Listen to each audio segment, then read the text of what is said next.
it is. Messi!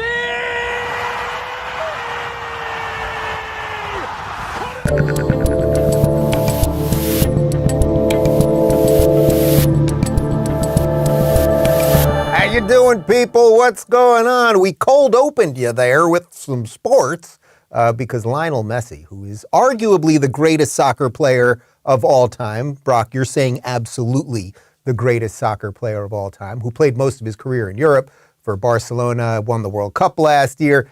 He is now here in Miami, in the free state of Florida, and that was his first game yesterday. And as you can see, he won it for him. Not bad. I don't know that those pink uniforms had anything to do with Barbie, but Barbie has apparently taken over the entire world. I am a grown adult, so I have not seen the Barbie movie, although I did watch Flash Gordon with the kids over the weekend, so that's how I roll. Interestingly, David Beckham happens to own the Miami team. Did you know that? Anywho, that's going to sort of set us up. The realignment of things, people moving to places where freedom is, all that good stuff is going to set us up for the show. If you don't know what you're watching the Rubin Report. I'm Dave Rubin. It's July 24th, 2023. We're live streaming on Rumble, Locals, and YouTube. Share and subscribe if you have not already. Post-game show at rubinreport.locals.com after the show. And as you are keenly aware, ladies and gentlemen, this is my last week on the grid.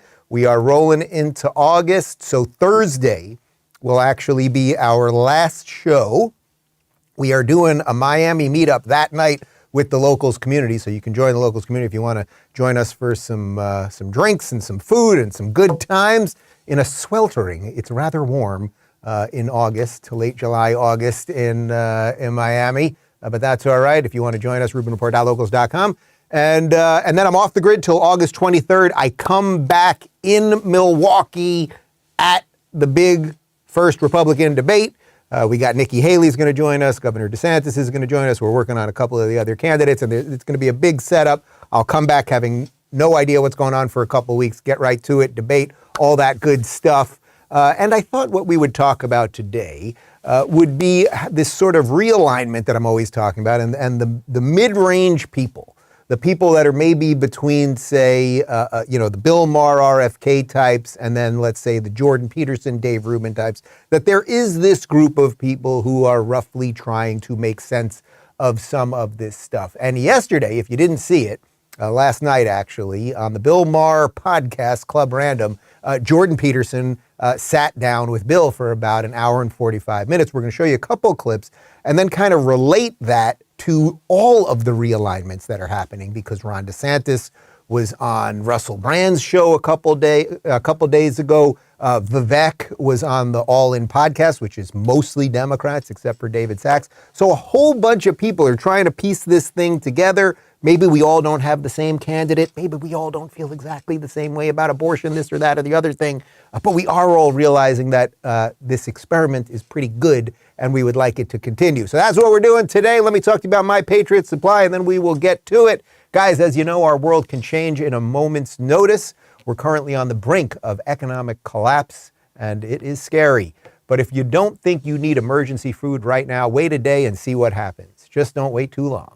Because as I speak, preparewithrubin.com is offering a huge discount on their best-selling 3-month emergency food kit. For a limited time, you'll save 25% per kit. That's the biggest discount they offer, but it doesn't come along every day and it won't last. So do yourself a favor and grab your 25% discount on each 3-month emergency food kit you need. It includes delicious breakfasts, lunches, dinners, and more, providing over 2,000 calories every day. Get at least 1 kit per person in your family. Grab your 25% discount today before this offer expires. You get fast and free shipping too. Go to preparewithrubin.com, or you may regret it. Preparewithrubin.com.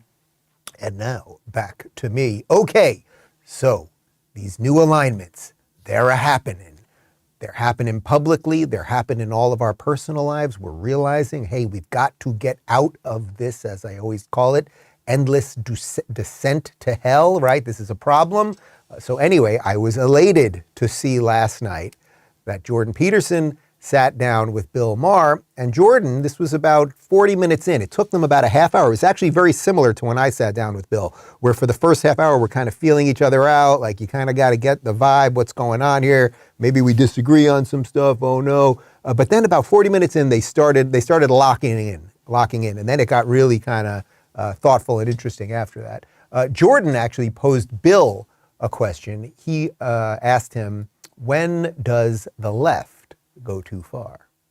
I could ask you a question that I've asked like 40 Democrat senators and congressmen, and Robert F. Kennedy, by the way, recently, this question. It's a very hard question, and I don't ask it just, to cause trouble. I'm actually curious. I am ready. When do you think the left goes too far? May I use my lifeline? Yeah, absolutely, absolutely. Call the people who know. Okay. You mean they haven't already? Well, but how do you know? Like, what's a marker when Trump for gets you? reelected? That's when you know. What would you regard as behavior on the left that's unacceptable from the perspective of someone who's essentially liberal? How long have you got?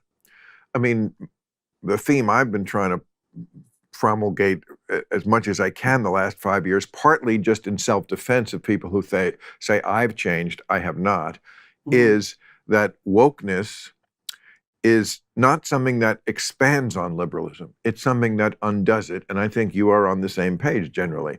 So they completely invert it, and then they get mad at us for somehow we're conservatives now. No, we're not conservatives. You're just not what liberals are. You're doing a different thing, which is fine. We're all allowed to do our thing. But you can't do this whole different thing and then take the term that used to apply but doesn't apply anymore. Okay. So Jordan, who's been on this quest, and as he said, he's talked to like 50 big-time Democrats. He was really working to see if there was any political will within the Democrat Party to push the radicals out. And unfortunately, I think he has found that that will does not exist, that the entire thing has been just sort of rotted from the inside. He says to Bill, well, what do you see as those excesses? Now, it's obvious what Bill sees, and I always give credit for, as much as I criticize Bill, I give credit where credit is due, and he's always going after them on gender and race and all of those things. It's interesting, this idea of I didn't change, which is something that Bill always says, and it's funny because you would think, like, for a liberal atheist, the idea of not changing wouldn't necessarily be something that you'd be kind of proud of, right? Like, you'd be like, oh, I'm the thoughtful one, I can change along the times. I would say that's a little more in line with what I've done, where I've sort of found common cause with conservatives that I might have some differences with.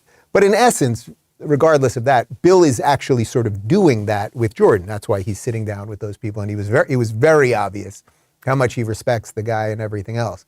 But Jordan was asking the question because he wanted to see, in essence, well, Bill, what makes you still vote for these people? Let's move on to the next clip because you'll see how we link all these together. Because Jordan starts talking about how this really isn't, we're always focused on politics, right? And it's why I'm always veering in and out of the little racehorse politics some days and then the cultural stuff in other days, that this isn't necessarily just a political battle, it's actually a cultural battle. So there's a line of research that's been developing, I guess, over the last 6 or 7 years that I think is very relevant to this. And because I've been thinking more and more thoroughly that the culture war is actually not a political battle at all, that the political battle is a facade for the actual battle. And there's a very high correlation between the dark tetrad personality traits and left-wing authoritarianism. So that's why I think it's not fundamentally political, is that what's happening is that there's a small minority of people who are very manipulative, who use compassion as a camouflage, and then people who are generally and genuinely compassionate, they can be manipulated easily. And that's why you're seeing, that's part of the reason you're seeing this deviation from more classical liberalism. There's no better camouflage for someone who's truly dark than compassion. Right. So I love that clip because it's Jordan at his best explaining a very deep, complex idea to Bill, who you can see he's getting it at the end, the way he says, right. So what's going on here is that the people who are really kind of screwy, and Jordan goes into all of the psychological conditions that can lead to all of that, right?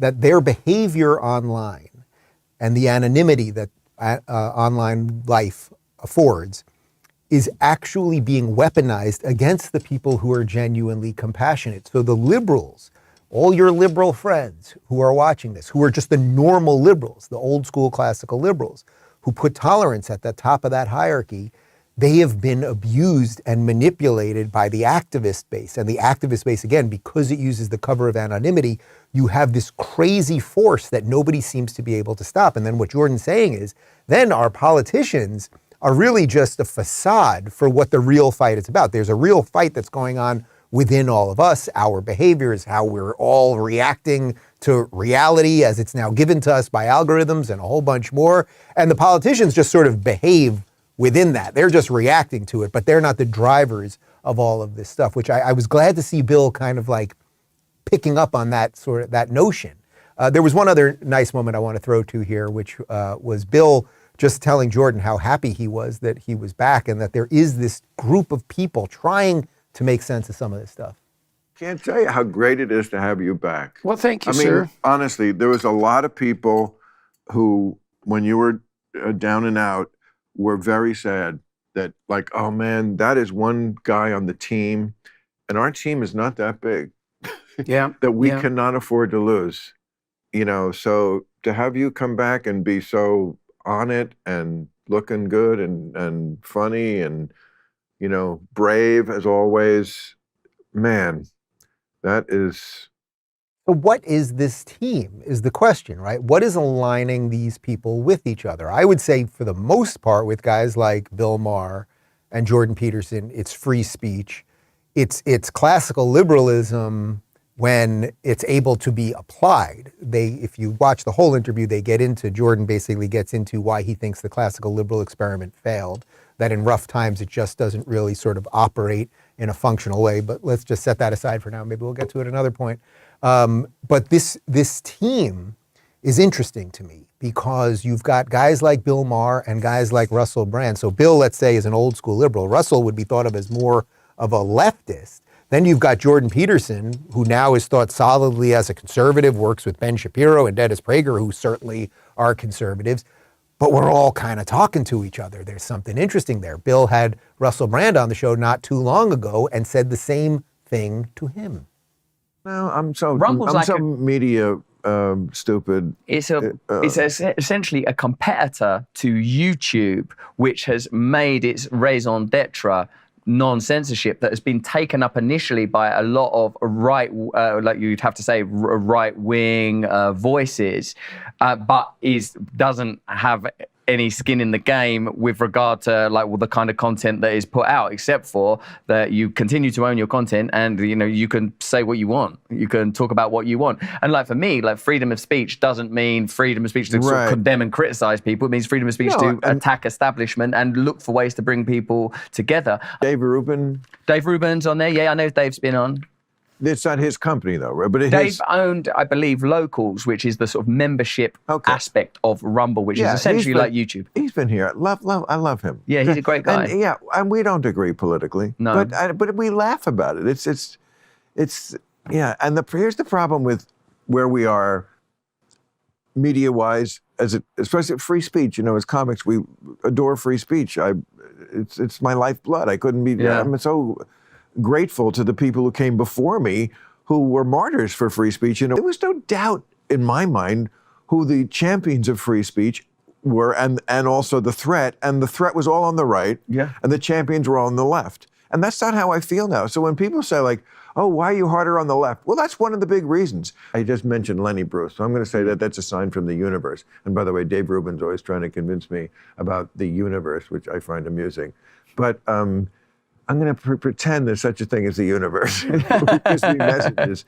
And say that Lenny Bruce, he forgot to be an entertainer because he was so passionate. Right. I don't want that to happen to you. I don't think it will. It never has. You proved that, not just here, but on Real Time Today. It was just you bring it, man. And just that's, I don't know why I'm anointing myself as the person to give you advice you probably don't need. Okay, I know we're going heavy on Bill here, but I think you see what I'm painting for you. That this alliance, if you were to take guys like Bill Maher, Russell Brand, JFK Jr., who's in the mix, RFK Jr., who's in the mix with these guys, Jordan Peterson, say Ron DeSantis, we'll get to him in just a second. Throw a little Dave Rubin, sprinkle a little Dave Rubin on top. Like, what is that? What is that politically? Are these all conservatives? Are they all liberals? Like, but there's something there that is a little closer to the truth than any of the nonsense we are being pushed. So why did I throw DeSantis' name in there? Not just because I'm a Florida man, but also because Governor DeSantis went on Russell Brand's podcast on Friday. Again, you've got what most would say is the most conservative red state governor in America, and lefty Russell Brand, and they have common cause. Ron, when I was in Florida recently, I was struck by the amount of pride that Floridians have in their state. You appear to be universally endorsed by the population of Florida. I did stand-up comedy there.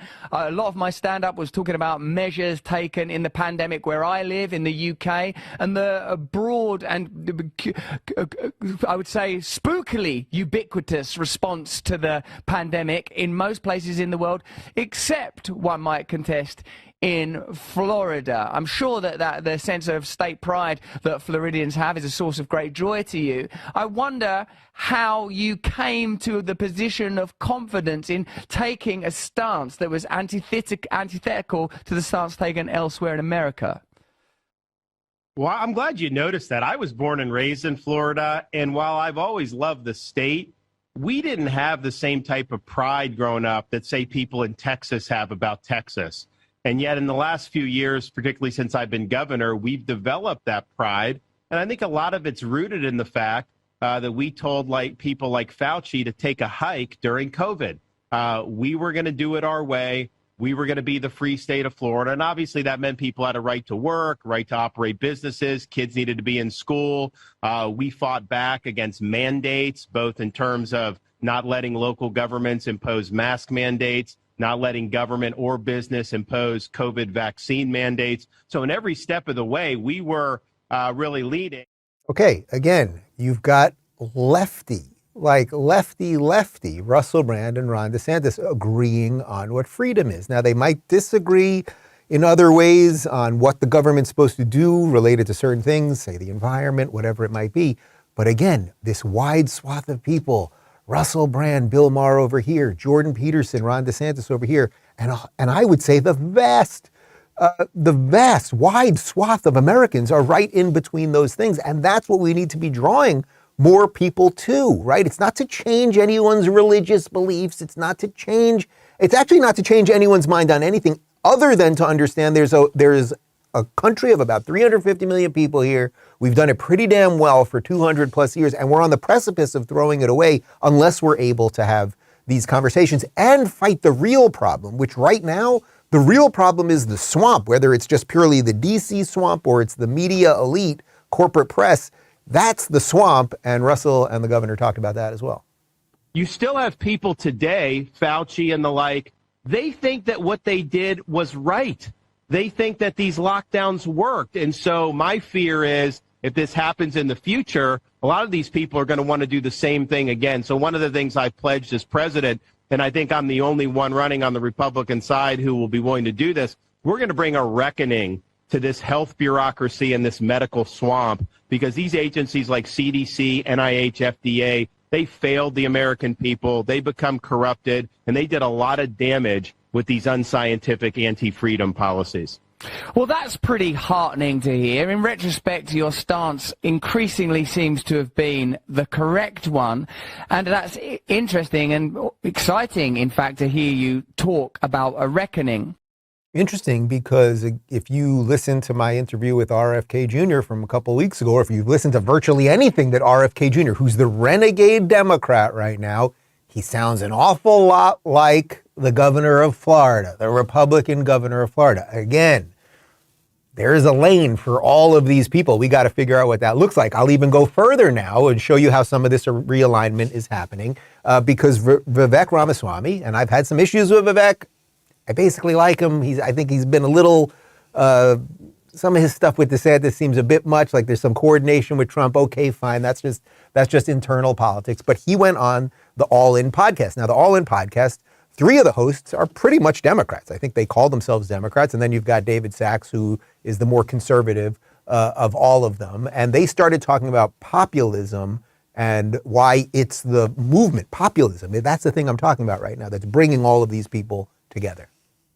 What you call populism, I don't, excuse me, I don't like the term either, by the way, just to be clear. I think that it's just imprecise. And yeah, it's a rapper that tries to catch too many things and it doesn't catch any of them enough. So, yeah. Don't you think what you're calling populism is actually a failure of our elites?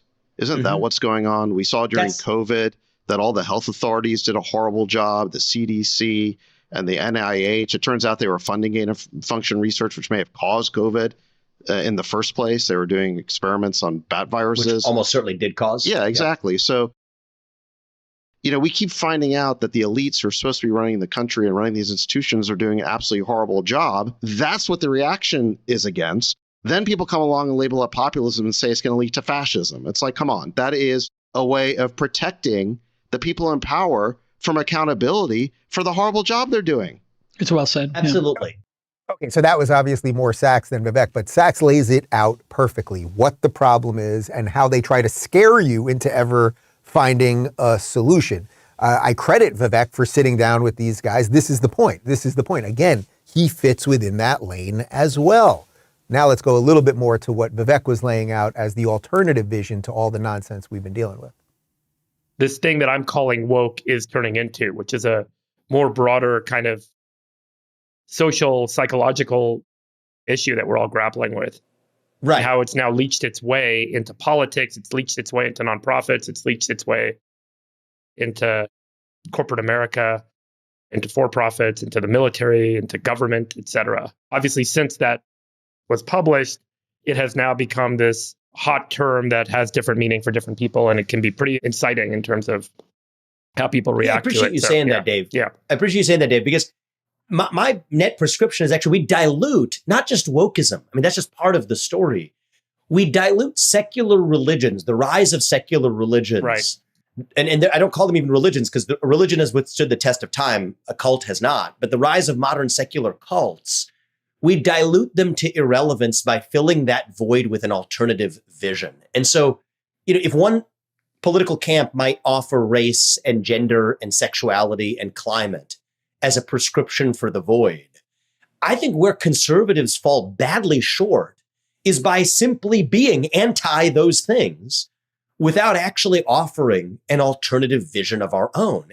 And I am aiming certainly to do that in this campaign. If you were going to replace family, race and gender and these kind of things, what would be your, qualities or things to focus on? So let's do like a little face-off, right? Individual, sure. talk about race, gender, sexuality, climate. I pair them up against individual, family, nation, God. Okay? All right. So there's something there, right? It makes sense. Individuals, family, God, nation, these are all the ideas that built this thing which, again, for 250-ish years has worked really well. And it's only in the last decade that we've really seen it kind of grind into what this cultural chaos that we're all dealing with right now.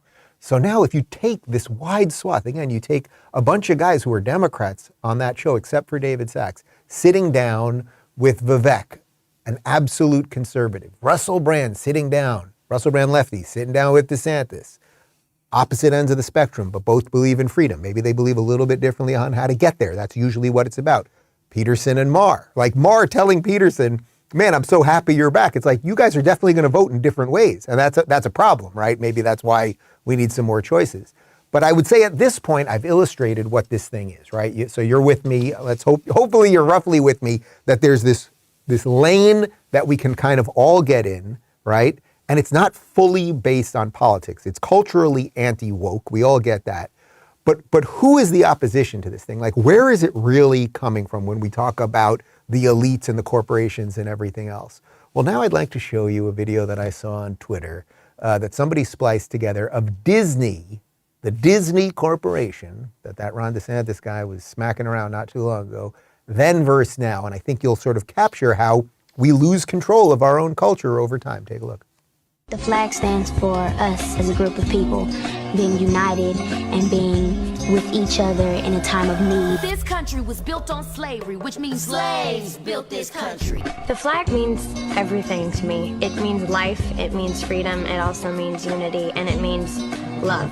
We, the descendants of slaves in America, have earned reparations for their suffering. And continue to earn reparations every moment we spend submerged in the systemic prejudice, racism, and white supremacy. All the flags, you know, you ride down the street, and it makes you feel connected, like we're in this together. We celebrate Juneteenth for the umpteenth time. Our account is still outstanding, because this country was built on slavery, which means slaves built this country. So now do you see what we're all railing against? Connor just made a great point, which is the clips of that. Several of those clips are from the show Proud Family, which tells you, so the new ones and the old ones. So in the old days, Proud Family, same show. When it was real people, it was, you know, America's good and, oh, it unites us. And then now it became an animated show. And look what they're talking about. So you see how we lose control of these things.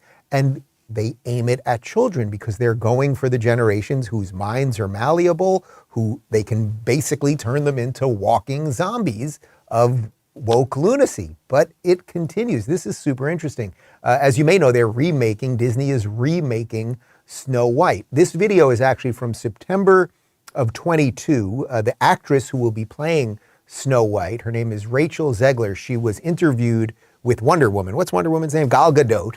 On a red carpet, and they were asking her about what this new character is going to be like. You said you were bringing a modern edge to it on stage. What do you mean by that? I just mean that it's no longer 1937, and we absolutely wrote a Snow White that is not going to be saved by the prince. She's not going to be saved by the prince, and she's not going to be dreaming about true love. She's dreaming about becoming the leader she knows she can be, and the leader that her late father told her that she could be if she was fearless, fair, brave, and true. And so it's just a really incredible story for, I think, young people everywhere to see themselves in. Snow White is running for president. I'm launching my campaign. Yeah. Okay, so you may be watching that and go, well, there's nothing really wrong with that. There's nothing wrong with a girl thinking that she can go be fearless and lead the world and all of those things. And of course you are right. So what's the problem? Well, what do you have to do? You got to peel that layer and then just look a little bit deeper, and then you figure out what's wrong with it. There is nothing wrong with the story in the first place. The idea that this girl met the prince, accomplished her dreams, fell in love, blah, blah, blah. So instead of destroying everything that is old, destroying Snow White, and we saw that the 7 dwarfs are no longer dwarfs. You got rapey and dopey and moron and angry and all the rest of them. Instead of destroying everything from the past, which the woke are extremely good at doing, how about you just create a new story? Why didn't Disney just create a new story with a great, strong, interesting female lead and make it everything that the actress would like it to be if that's the right way to go about doing it? And by the way, you can make stories like that, and you can make stories about a traditional princess, et cetera, but they try to destroy everything. And then once all of the stuff, all of our stories, you rampage through the biblical stories, you rampage through all of our cultural stories, whether it's Disney movies or Star Wars or whatever, any of the stuff that can bring any of us together. Music, we'll get to that in just a moment. Once you destroy all of that, well, then we have nothing else that brings us together. And then you wonder why everybody's looking at everybody going, oh, you're black, you're gay, problem. It's a problem. So let's get to this other thing that's going on as this relates to culture, in this case, music. So you may have heard the whole brouhaha about country star Jason Aldean. Let me read this long tweet that'll explain what's going on. The whole thing's so stupid. Here we go. In the past 24 hours, I have been accused of releasing a pro-lynching song, a song that has been out since May, and was subject to the comparison that I, direct quote, was not too pleased with the nationwide BLM protest. These references are not only meritless, but dangerous. There is not a single lyric in the song that references race or points to it, and there isn't a single video clip that isn't real news footage. And while I can try and respect others to have their own interpretation of a song with music, this one goes too far. As so many pointed out, I was present at Route 91 where so many lost their lives, and our community recently suffered another heartbreaking tragedy. No one, including me, wants to continue to see senseless headlines or families ripped apart. Try that in a small town. For me, refers to the feeling of a community that I had growing up, where we took care of our neighbors, regardless of differences of background or belief, because they were our neighbors, and that was above any differences. My political views have never been something I've hidden from, and I know that a lot of us in this country don't agree on how we get back to a sense of normalcy where we at least go a day without a headline that keeps us up at night. But the desire for it too, that's what this song is about. Okay, so in essence, the guy puts out a song back in May. Nobody cared about it for months, or it was doing perfectly fine, right? Like it was doing just fine, but nobody thought of it as controversial. Then out of nowhere, it becomes this super controversial thing, and he's a racist, and he should be canceled, and all of this other craziness. And listen to the way it's very obvious this guy is not a racist, right? We've been through this, guys, right? Like rinse and repeat. We've been through this before. Someone says something that is roughly true. You get told you're a racist and a misogynist and a transphobe and a homophobe and everything else.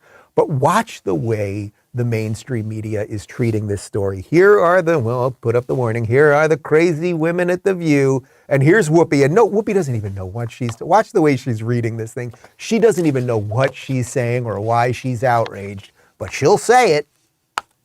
So country singer Jason Aldean is getting backlash for the video of his song, Not in a Small Town, which critics are saying is racist. It's got lyrics, racist lyrics, and images. Aldean says the song's about unity. Listen, there are lyrics in the song, and I think, he talks about life in a small town, and it's different, and he shows these images. He's got folks from the Black Lives Matter movement, and he's talking about people taking care of each other. And I find it so interesting that it never occurred to Jason or the writers that that's what these folks were doing.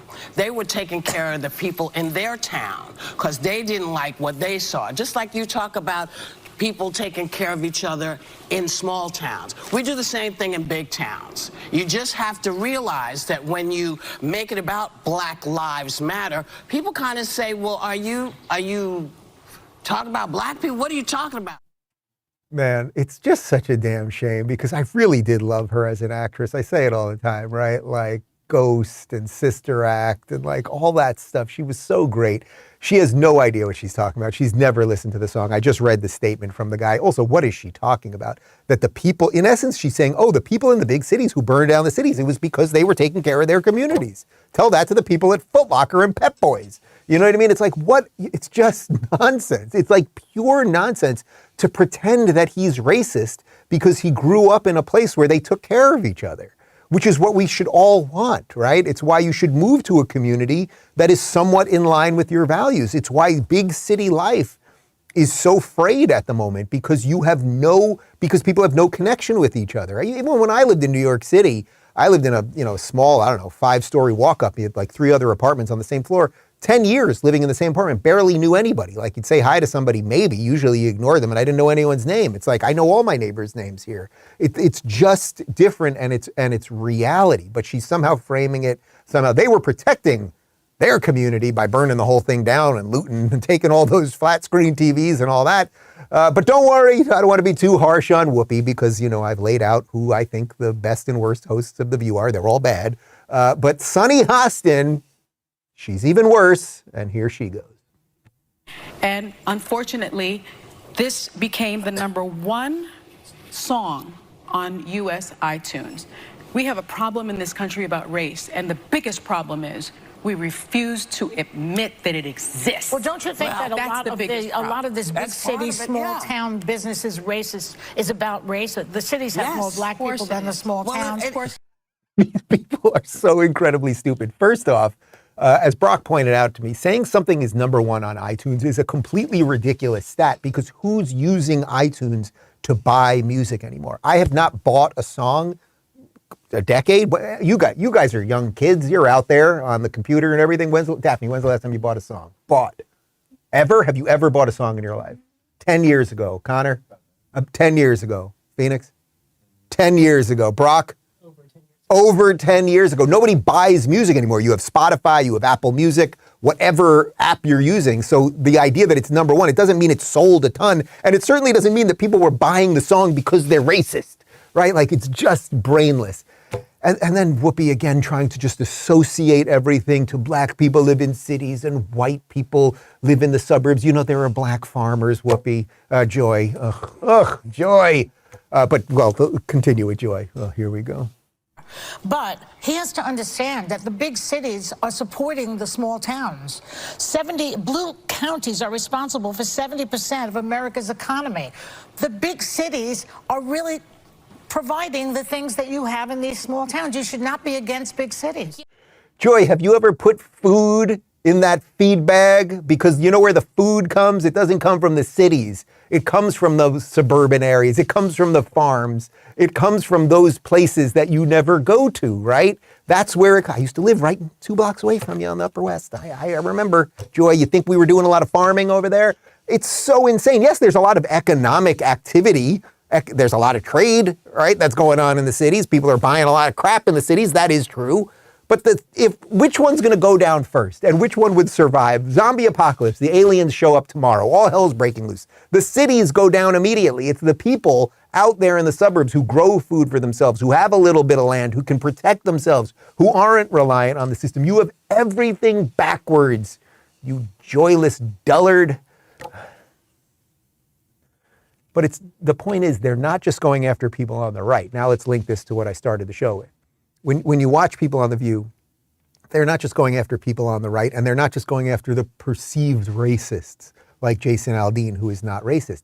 They're also going after every moderate Democrat, and sometimes they're doing that in the most vicious possible way because they represent the biggest threat, right? So obviously you can see where I'm going with this. RFK Jr., he's testified a couple days ago on misinformation at Congress, and he talked about how the Democrat administration run by the elderly man pretending to be president, Joe Biden, has been treating him. Was censored not just by the Democratic administration. I was censored by the Trump administration. I was the first person censored by as the chairman pointed out, by the Biden administration 2 days after it came into office. YouTube deplatformed me. I didn't talk about vaccines in that speech. I didn't talk about anything that was a verboten subject. I just was talking about my campaign and things, the conversation that we ought to be having with each other as Americans. But I was shut down. And that is why the First Amendment's important. Debate, congenial, respectful debate is the fertilizer, it's the water, it's the sunlight for our democracy. We need to be talking to each other. Ain't that beautiful, and ain't that the truth? And ain't that exactly what Bill Maher was saying to Jordan Peterson? Ain't that, in essence, what Russell Brand was saying to Ron DeSantis? And there are certain people that are doing just that. And then the counter to that is what they are doing on The View. The counter to that is what they are doing when they're trying to cancel country singers and everything else. But I want to also link this to how the corporate press, not just what you're seeing on TV, but if you're old school and you're reading a newspaper or you're looking online at the New York Times, which used to be all the news that's fit to print, and now it is just an absolute Pravda-level propaganda outlet. Listen, there was a piece they were covering, the RFK Jr. Appearance at Congress. Listen to this line. I saw this from Ashley Rinsberg, who's been on the show before, who wrote a great book about how terrible things are at the New York Times. Listen to this line that was in an actual, this is not in an op-ed, this is in an actual article in the New York Times about free speech. Despite the theater, the hearing raised thorny questions about free speech in a democratic society. Is misinformation protected by the First Amendment? When is it appropriate for the government to seek to tamp down on the spread of falsehoods? Leave that up for just a second, Connor, because I can answer it fairly quickly. Is misinformation protected by the First Amendment? Yes. When is it appropriate for the federal government to seek to tamp down on the spread of falsehoods? Never. See, fixed it, done. Guess we could wrap it up today. But that is the seed. When RFK talks about sunlight as the best disinfectant, right, and be able to talk about things and let's see how the truth can actually set us free, they're trying to actually starve the seed of nutrition and of water. They don't want you to question anything, because if you start questioning anything, you might realize that the swamp and the Democrats and all of these people are in it to control you, not to free you. Here's a bit more from Democrats trying to censor RFK at a censorship hearing. Every statement that you just made about me is inaccurate. At one point you say I'm anti-vax, and that's a bad thing. The other moment you point out that all my children are vax. I took flu vaccines for 20 years straight. I have never been anti-vax. These are defamations and malignancies that are used to censor me, to prevent people from listening to the actual things that I'm saying. Trusting the experts is not a function of science. It's not a function of democracy. It's a function of religion and totalitarianism, and it does not make for a healthier population. I move that we move into executive session because Mr. Kennedy has repeatedly made despicable anti-Semitic and anti-Asian comments. Is it the custom of this committee to censor viewpoints that we disagree with from witnesses? Mr. Chairman, I have a motion on the table. This is an attempt to censor a censorship hearing. The charges in this, and by the way, censorship is antithetical to our party. It was appalling to my father, to my uncle, to FDR, to Harry Truman, to Thomas Jefferson. We have to stop trying to destroy each other, to marginalize, to vilify, to gaslight each other. We have to find that place inside of ourselves of light, of empathy, of compassion. Man, he's trying. He's trying. You think it's easy to do what he's doing? Again, whether I agree with him or disagree with him, and in my interview, we disagreed on a bunch of stuff, right? We disagree on affirmative action. That was very clear. That's just one example. But you think it's easy to do what he's doing, to get up there and sit with these people under oath, and they lie about you and they try to stop you from speaking at a censorship hearing, as in essence, all you're saying is, can we talk about these things? Can we question these things? Just because pharmaceutical companies say something or the NIH say something, that does not mean it is true. It does not mean it's fact. Can we talk about that? And they're trying to cut him off. They're trying to cut him off. Who are the good guys and who are the bad guys? Again, put aside whoever you're thinking of voting for next time around. Put aside whether you usually vote Republican or you usually vote Democrat. Like, there is something else brewing right now. And I don't know exactly what we do with it, but if we can piece this thing together, it can become something really, really important and powerful that will transcend politics. So let's go a little bit more linking this all together, piecing this all together. Here is RFK Jr. on Lex Fridman's podcast, responding to a piece that Jordan Peterson was talking about uniting and where we can go from here. Let me ask you a question from Jordan Peterson that he asked when I told him that I'm speaking with you. Given everything you've said, when does the left go too far? I suppose he's referring to cultural issues, identity politics. Well, you know, Jordan trying to get me to badmouth the left the whole time I was in. I really enjoyed my talk with him. Yeah. But he seemed to have that agenda where he wanted me to, say bad things about the left. And I just, that's not what my campaign is about. I want to do the opposite. I'm not going to badmouth the left. They try, I was on a show this week with David Remnick from the New Yorker, and he tried to get me to badmouth Donald Trump and, and Alex Jones and a lot of other people and baiting me to do it. And of course, there's a lot of bad things I could say about all those people, but it doesn't, I'm trying to find values that hold us together, that we can share in common, rather than to focus constantly on these disputes and these issues that drive us apart. I really want to figure out ways that, what do these groups hold in common that we can all, have a shared vision of what we want this country to look like.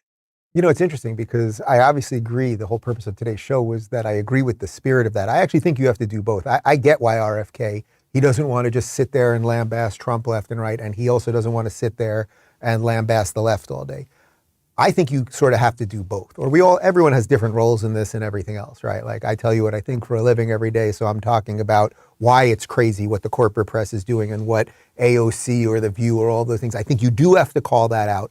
And then also at the same time show that there are much bigger things that bring us together. That was the purpose of all of this. So it's not about relentlessly hitting your political opponent. I would say it's about hitting your cultural opponent, right? And sometimes that's a specific person just saying something stupid like Sonny Hostin, but more so it's attacking their terrible ideas. Because if we can do that, we can get over this thing that we are stuck in. It's murky to see that in the future, but I know we can get past it. And now to go full circle on today's program, how about one more from Bill and one more from this Dave Rubin guy? This is back in last September, man, almost a year ago, talking about just that. The bottom line is the fact that you and I have these differences and don't. It's like it doesn't matter. It doesn't matter. And I'm so glad to hear you say that, Bill. Predictably within the parameter of two human beings, the odds that two human beings would see everything exactly the same way.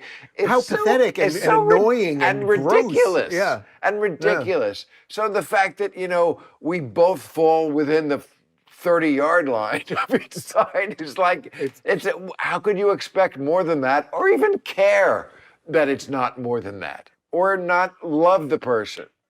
I hear you, brother. Right. That's all I can say about that. I hear you, brother. What I would like to do more than anything else, honestly, I'd like to shoot hoopsie at some point. I can't tell you how. I don't care about that. I truly mean that. I don't care about the differences. And I know you don't either. I've said this before on this podcast. I'm going to say it again. Since this whole thing started. Can I take off my shoes now, like Woody? Because then I'd feel really at home. Killing it with guys.